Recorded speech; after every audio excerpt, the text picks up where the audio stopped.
សួស្តីបងប្អូនថ្ងៃនេះសុខសប្បាយដែរទេចំពោះថ្ងៃនេះគឺខ្ញុំមកសម្រាយវីដេអូដែលខ្ញុំបានទៅលេងផ្ទះបងថ្លៃខ្ញុំនៅខេត្តពោធិ៍សាត់បងប្អូនចំណែកវីដេអូនេះគឺយូរដែរចូលចិត្តមួយខែបងប្អូនហើយទៅមានពេលទំនេរមកធ្វើវាបន្តិចចំណែកឯវីដេអូនេះផងដែរគឺខ្ញុំចង់មកនិយាយអំពីអ្នកស្រុកស្រែចំការបងប្អូនព្រោះបងថ្លៃខ្ញុំហើយនឹងខ្ញុំនឹងក៏ជាអ្នកស្រុកស្រែចំការដូចគ្នាដែរបងប្អូនហើយបងប្អូនភាគច្រើនក៏បានដឹងដែរថាខែ11ខែ12នេះគឺជារដូវប្រមូលផលស្រូវជាខែសម្រូតហ្នឹងហើយបងប្អូនដែលធ្វើស្រូវត្រូវតែប្រមូលផលឲ្យទូតថោកទូតថ្លៃអីក៏ត្រូវតែប្រមូលដែរហើយកន្លែងខ្លះច្រូតដៃចំណែកឯកន្លែងខ្លះទៀតក៏ច្រូតម៉ាស៊ីនប៉ុន្តែបងប្អូនចំណាំមើលថាភាគច្រើនគឺត្រូវតែច្រូតម៉ាស៊ីនចឹងហ្មងព្រោះបងប្អូនខ្លះគាត់ធ្វើច្រើនហ្នឹងហើយបងប្អូនខ្លះក៏គាត់ធ្វើតិចដែរបងប្អូនដែលគាត់ធ្វើតិចគាត់ច្រូតដៃទៅបងប្អូនដែលគាត់ធ្វើច្រើនហាត់នឹងក៏គាត់ច្រូតម៉ាស៊ីនទៅអ្នកដែលគាត់ច្រូតម៉ាស៊ីនណាបងប្អូនភាគច្រើននៅសល់ហើយបើសិនជា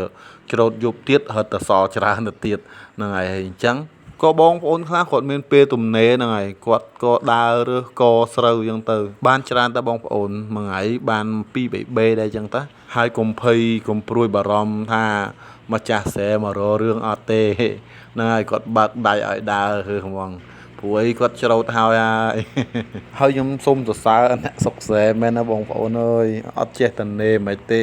ចំពោះបងប្អូនខ្លះគាត់អត់តនេបងប្អូនហ្នឹងហើយគាត់មានស្រែខ្លួនឯងគាត់ច្រូតខ្លួនឯងហើយអស់ហើយក៏គាត់ដើររើកស្រូវដែរខ្ញុំសូមសរសើរមែនណាមែនគាត់ពិតជាមានកម្លាំងដូចជាបងថ្លៃខ្ញុំជាដើមហ្នឹងហើយខ្ញុំដើរតាមក្រោយគាត់អូយដើរអត់ទាន់គាត់ទេគាត់អូមែនអ្នកស្រុកស្រែមែនប៉ុន្តែចំណាប់ចំនួនណាហើយគុំថាអ្នកស្រុកស្រែខ្ជិលឧស្សាហ៍ណាស់បងប្អូនឧស្សាហ៍ណាស់អត់ចេះតនេដៃមិនទេផុតពីមួយចូលមួយផុតពីមួយចូលមួយចឹងហ្មងចំណែកអតិថិភាពស្រុកស្រែនៅរដូវច្រូតនេះក៏មិនធម្មតាដែរខ្យល់លហៀហើយនៅត្រជាហើយអូយធំក្លិនស្រូវដែលគេច្រូតហើយហ្នឹងបងប្អូនហើយធម្មជាតិសុទ្ធសាធហ្មងហើយទេសភាពស្អាតណាស់បងប្អូនហើយនៅថ្ងៃលិចវិញណាមើលទៅដាច់កតុយភ្នែកហើយលិចទៅឡើងក្រហមបងប្អូនយើងដែលនៅអ្នកនៅភ្នំពេញណាហើយដែលមានបងប្អូនអ្នកនៅស្រុកស្រែគួរតែមកលេងស្រុកស្រែនេះរដូវច្រូតនឹងល្អណាស់បងប្អូនហើយខ្ញុំរីកមិនឲ្យអ្នកដែលស្មុគស្មាញច្រើនអ្នកគិតច្រើនមានន័យថាអ្នក stress បើសិនជាអាចមកលេងបងប្អូនហ្នឹងឲ្យរឿងស្រស់ស្រាយអារម្មណ៍តិចទៅបងប្អូនអើយមើលគេមើលឯងអ្នកស្រុកអ្នកស្រែណាមើលស្រុកស្រែអូវាស្រែធំធេងហ្នឹងហើយទេសភាពក៏មិនធម្មតាក៏មិនចាញ់ពីអ្នកទីក្រុងប្រហែលដែរបងប្អូនបាទចំពោះខ្ញុំវិញខ្ញុំខុសគេខ្ញុំឲ្យតែស្មុគស្មាញខ្ញុំ stress វាហាគិតច្រើនណាបងប្អូនគឺខ្ញុំមកហើយខ្ញុំមកលេងផ្ទះបងថ្លៃខ្ញុំហើយរដូវបុណ្យទានដូចជាចូលឆ្នាំភ្ជុំ